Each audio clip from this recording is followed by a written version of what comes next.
The Fit to Load guide from Meat and Livestock Australia has been developed to help you meet your legal obligations under the Australian Animal Welfare Standards for the land transport of livestock.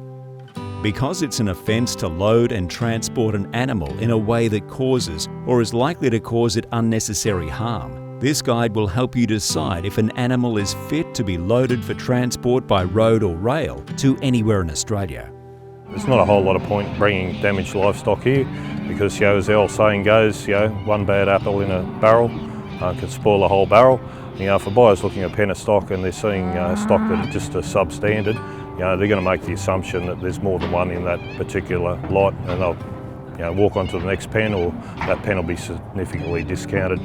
An animal is not fit to load if it's not strong enough to undertake the journey, unable to walk normally, and can't bear weight on all legs, severely emaciated or visibly dehydrated, showing visible signs of severe injury or distress, likely to be caused increased pain or distress during transport, blind in both eyes, or in late pregnancy.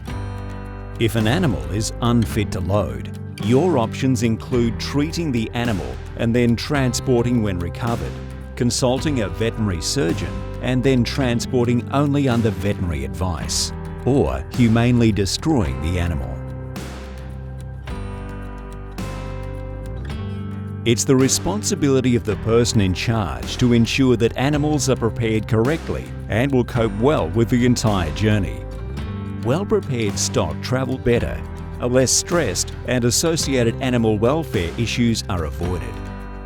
You should plan the journey to include rest stops and inspections, and make sure the facilities, including yards, races, loading ramps and vehicles, are well constructed and will not injure livestock.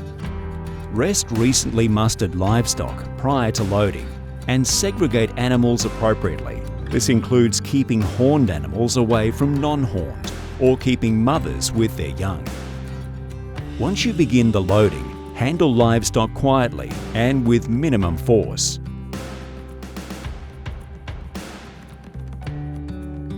The maximum time off water will vary for different species and will need to be adjusted down in hot, dry weather and for the pregnant or young.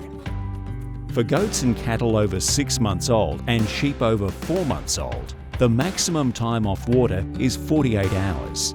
With a minimum spell period of 36 hours. Spell time is the period of time that stock must rest with access to food and water when the maximum time off water has been reached.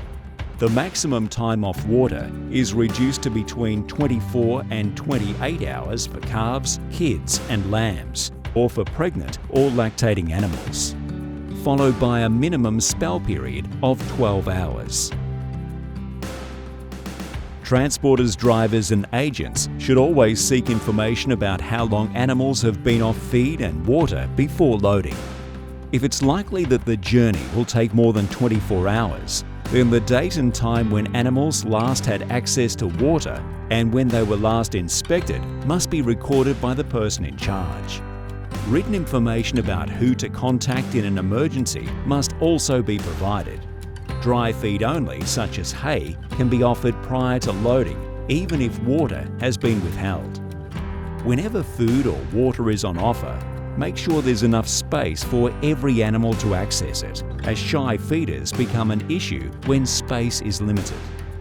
Consider giving electrolytes to animals during the preparation period, as it may help prevent physical stress during the long journey.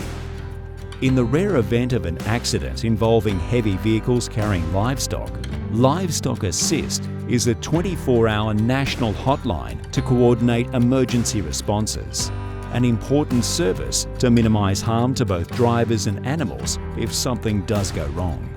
There's some great fit to load guides that the MLA's put out, and I encourage everybody to look through those. And obviously you don't want to be transporting stock that are in the late stages of pregnancy. You don't want to be transporting stock that are blind in both eyes or crippled. But it just makes great economic sense to make sure that we've got the right animal welfare outcomes.